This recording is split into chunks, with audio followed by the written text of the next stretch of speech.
Hi students, in this video I'll continue with what we were doing in the previous video, that is ICDS. We did first, second and third in the first video. Now we are starting with the fourth one, that is revenue recognition. The first point is revenue recognition. Under that we have different activities.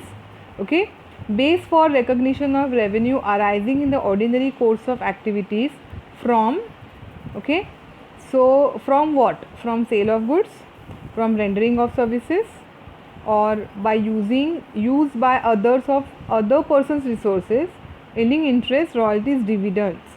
Okay, it also includes commission. Now if there is a sale of goods, if you are rendering your services, or you have given your resources to someone to use, and you are earning any interest on that, any dividend on that, any royalties on that, then this revenue recognition particular ICDS number 4 will be applicable. Okay, now we will see this revenue recognition in case of sale of goods, then we will see in case of rendering of service, and then we will see in case of interest, dividend and royalty. Okay, so let's start with revenue recognition in case of sale of goods. Revenue is recognized when, in this case revenue is recognized when the seller has transferred all property rights in goods to the buyer, and the seller retains no effective control of the goods transferred to the buyer, and there is a reasonable certainty of its ultimate collection. So if you are a seller and if you have sold your goods, in along with your goods you have transferred all the property rights in goods to the buyer, you can recognize the revenue from the same, means you can record it and then you can compute tax on the same. If you are a seller and you have not retained any effective control of the goods, then you can say you have sold the goods and you can recognize the revenues. Okay, in case of lease, like, or especially in case of operating lease, the effective rights or effective control is kept with the lessor.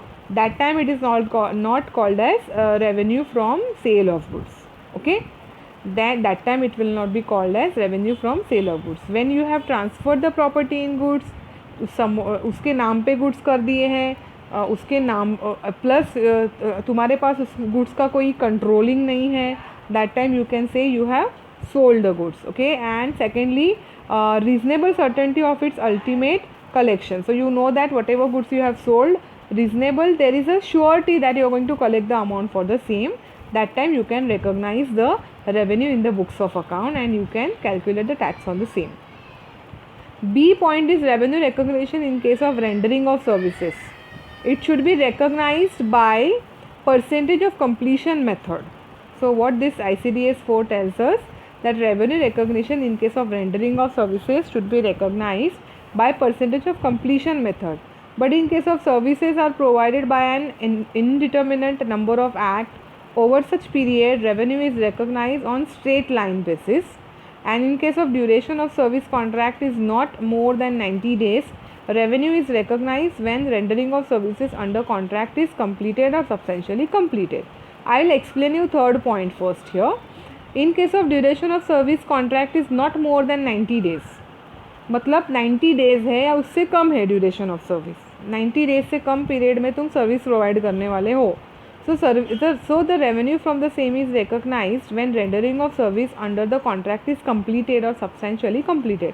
मतलब वहाँ पे कोई method follow करने की ज़रूरत नहीं है. ऐसा है कि सर्विस मैक्सिमम तुमने प्रोवाइड कर दी है, या फिर सब्सटेंशियली कम्प्लीटली प्रोवाइड कर दी है सर्विस, या सब्सटेंशियली कंप्लीट हो गया है सर्विस प्रोवाइड करना, you can recognize the revenue in the books. Okay, and second point says, but in case of services are provided by an indeterminate number of acts over such period, revenue is recognized on straight line basis. मतलब यहाँ पे fix नहीं है कि कितने number of acts होंगे वहाँ पे, how many acts will be there, in how many attempts you will be providing the service. That time straight line basis पे तुम रिकॉर्ड कर सकते हो, परसेंटेज वगैरह कैलकुलेट करने की ज़रूरत नहीं है. And the first point should be recognise by percentage of completion method. मतलब समझो एक suppose I am giving you service of coaching classes, so what is the syllabus, suppose in that 10 chapters are there, so I have completed, और suppose मैं fees charge कर रही हूँ 10,000 rupees. Okay, so first chapter is completed, I can recognise 1,000 rupees over there, क्योंकि 10% हो गया ना 10,000 का एक चैप्टर, मतलब 2 चैप्टर हो गए हैं, तो I can recognise in that previous year 20% of that. समझो इस प्रीवियस ईयर में मैंने सिर्फ तुमको 5 ही चैप्टर सिखाया है उसमें से, तो मैं कितना रेवेन्यू शो करूँगी मेरे बुक्स में, 10,000 रुपीज़ और 5,000 rupees. I will show 5,000 rupees. Percentage of completion method, कितना कंप्लीट हुआ है उस हिसाब से I will show.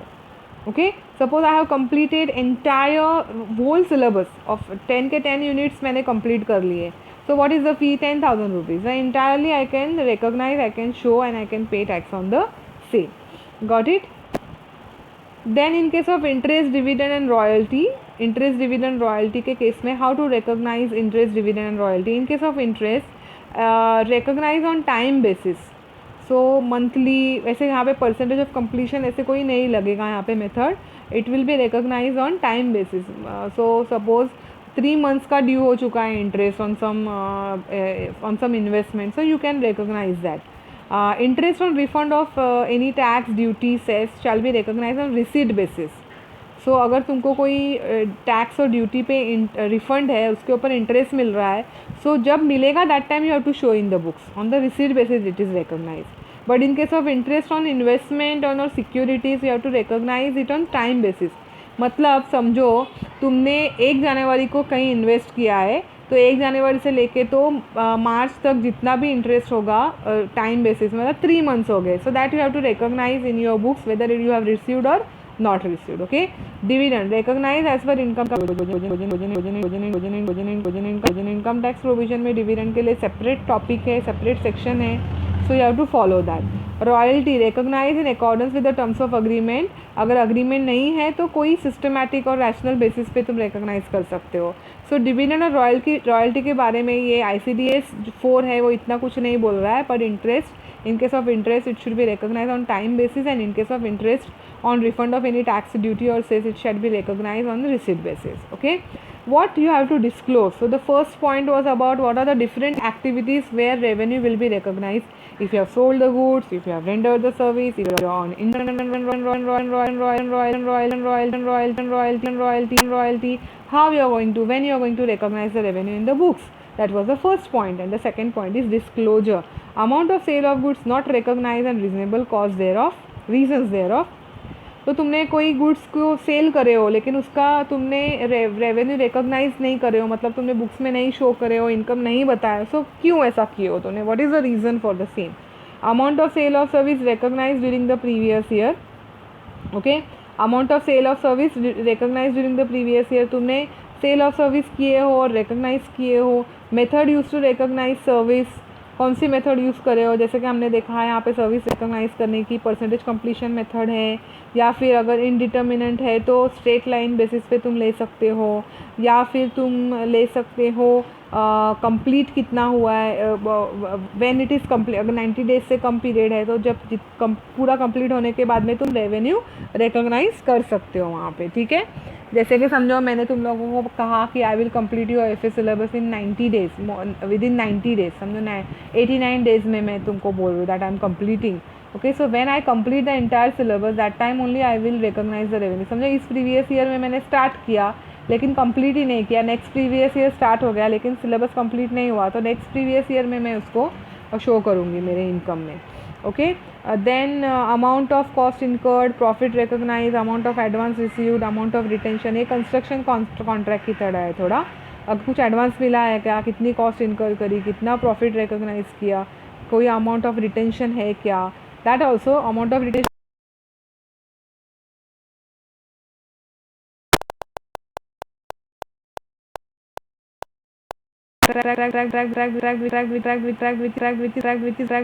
which is not paid by the contractee. मतलब समझो I have told you to pay 5,000 rupees to me for as a fees of particular contract जो है तुम्हारे मेरे बीच में, that I will be providing you classes and you will be attending the lectures. Okay, you will be paying the fees. So 5,000 rupees है, तो if you are feeling like ma'am won't be able to complete the syllabus, तो तुम अभी मुझे सिर्फ 4,000 ही दे रहे हो. So 1,000 rupees is the retention money that you have not paid to me yet. Okay, Actually, we have to relate this to construction contract and retention money and all. When you will learn in your FA construction contract, when you will learn in FA construction contract का accounting standard, that time it will come in detail. अभी सिर्फ इतना याद रखो, क्योंकि तुम लोग ये सिर्फ 5 मार्क के लिए कर रहे हो. एक जो ICTS है वो 5 मार्क से ज़्यादा नहीं आएगा एग्ज़ाम में.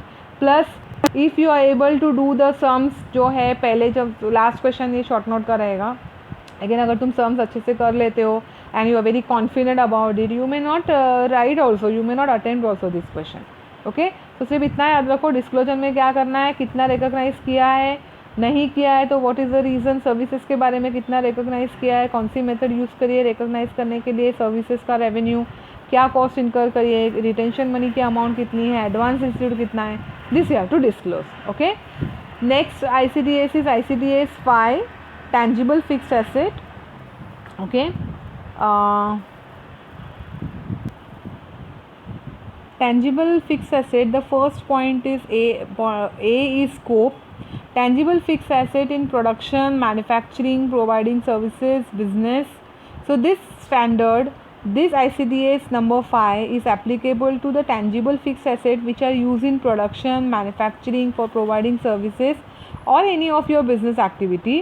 It is not applicable to tangible fixed asset held for sale in the normal course of business. Means suppose my business is selling furniture, okay, my business is selling machinery, so here that is not tangible fixed asset. For that I will not apply tangible fixed asset accounting standard 5, but not accounting standard, ICDS 5, when I am using tangible fixed asset for producing other assets or for producing some goods in manufacturing of my business, in providing services, or in any other activity of the business, that time to that this tangible fixed asset ICDS 5 will be applicable. Revaluation of asset is not permitted in ICDS, so please remember, any revaluation loss, any revaluation gain, you cannot recognize anything in the computation of income. Not applicable to machinery spares as it is a revenue expenditure. Okay, when there are machinery spares, तो उसको भी tangible asset fixed asset ICDS 5 apply करना है क्या? It is not required because it is your revenue expenditure. But when such spare parts are used only in connection with a particular asset and their use is irregular, then they should be capitalise. मतलब समझो एक spare part है, ए नाम का एक spare part है जो बड़े एक मशीन में लगता है और एक ही मशीन में यूज़ होता है वो, और रेगुलरली तुम उसको यूज़ नहीं करते हो, कभी कभी यूज़ करते हो, so that will be the part of that machine, that should be capitalise, that will not be revenue expenditure and that will be the part of that asset, and ICDS 5 will be applicable to that spare part also. Please make note, कहीं तो ये पूछ सकते हैं exam में. Now what I have written in short, machinery spare parts of general machines and which are of regular use is a revenue expenditure, इसको ICDS 5 apply नहीं होगा.